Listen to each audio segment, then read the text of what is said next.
आज हम सुनते हैं पौष मास की अमावस्या व्रत कथा। पौराणिक कहानी से जाने इस दिन स्नान का क्या महत्व रहता है। पौष पौष मास का खास महत्व माना जाता है कि इस दिन व्रत रखने से मोक्ष प्राप्ति का मार्ग खुलता है व पाप दूर होते हैं। पौष अमावस्या व्रत में कथा के पाठ का भी बहुत महत्व है।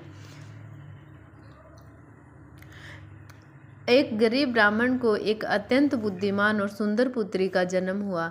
जब वह विवाह योग्य हुई तो बहुत प्रयत्न के बाद भी उसका विवाह तय नहीं हुआ। निराश ब्राह्मण ने एक साधु की सेवा की और अपनी पुत्री के लिए वरदान मांगा। साधु ने कन्या को विवाह के लिए उपाय बताया और कहा कि यहाँ से कुछ दूरी पर एक गरीब परिवार रहता है। उस परिवार की वधू अति पतिव्रता है। यदि यह कन्या उसकी पत्नी की सेवा करे तो विवाह में आ रही अड़चन दूर हो जाएगी।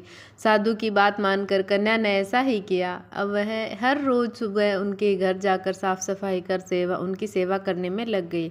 घर में रहने वाली स्त्री यह देखकर हैरान रह गई कि हर रोज उसके जागने से पहले उसके घर का सफाई कौन कर जाता है। एक दिन स्त्री ने उस कन्या को ऐसा करते हुए देख लिया और पूछने लगी कि आप कौन हैं। तब कन्या ने उसे साधु द्वारा बताई गई सारी बातें बता दी।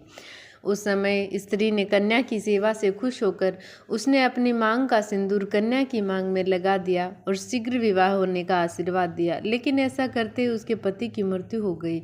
उस स्त्री ने हार नहीं मानी और अपने पति को जीवन दान मांगने के लिए आंगन में लगे हुए पीपल के पेड़ की 108 परिक्रमा करने लगी और भगवान विष्णु ने अपने पति का जीवन लौटाने की प्रार्थना की।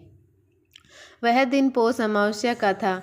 भगवान की कृपा से उसका पति फिर से जीवित हो गया। ऐसी मान्यता है कि जो व्यक्ति पौष मास अमावस्या के दिन स्नान दान और पीपल परिक्रमा करता है और भगवान विष्णु का ध्यान लगाता है उसकी सभी मनोकामना पूर्ण होती है।